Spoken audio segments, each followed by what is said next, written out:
שלום, לי קוראים רוני. אני נמצא בקבוצת הדבוראים. קבוצת הדבוראים זו קבוצה של אנשים מקצועיים שמפנים נחלי דבורים בצורה מקצועית, בתשלום. כרגע אני עומד מול מבנה נטוש. אנחנו עובדים עם עיריית אשקלון. עיריית אשקלון מממנת פה את הפינוי של הנחיל. המבנה כרגע עזוב לגמרי. את הקריאה קיבלתי אתמול. היום אני פה, אני הולך לפנות את זה.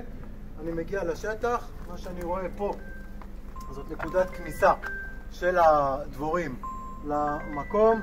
רואים שהיו פה סימני שריפה מקודם, ניסו בשריפה להרחיק אותם, זה לא עבד. הייתה פה פלטה שזרקו על, גם פלטה לא עזרה. רואים פה את הניסיונות. אנחנו תכף ניכנס לתוך הבית ואני אצלם את הסרטון ואת כל הפינוי מתוך הבית. טוב, אז אני פתחתי פה את החלק הזה, את האזור הזה. פה בעצם הצינורות שנכנסים מבחוץ, מאיפה שהדבורים נכנסים. הם לא בנו פה, מרחק של חצי מטר, אבל מפה מתחילים לראות בנייה של כל הרלס של הגבס. פה המשך בנייה. הם בעצם בנו בדיוק עד הפס שמחזיק את הגבס. פה יש לנו דבש ובעצם מגיע עד התקרה. זאת אומרת, הם עלו קודם למעלה או לאמצע הקיר, בנו כלפי מעלה, הגיעו לתקרה ובנו את כל הפס עד הכניסה למטה.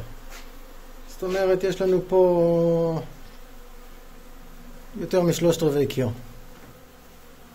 אני אפנה אותם. הם בנו באלכסון כדי להרוויח שטח כמה שיותר בצורה כזאת. פה יש לי חלה חמישית, זה כבר ולד זכרי, ולד של זכרים.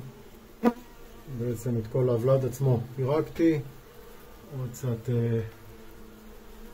דבש למעלה.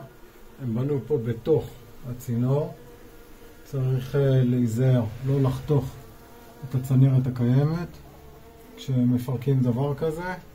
גם פה בפינה הם בונים בתוך הצינורות, צריך להיזהר לאט לאט ובזהירות. טוב, סוף הפינוי. ככה זה נראה. זה המקום שבעצם היו בו כל החלות.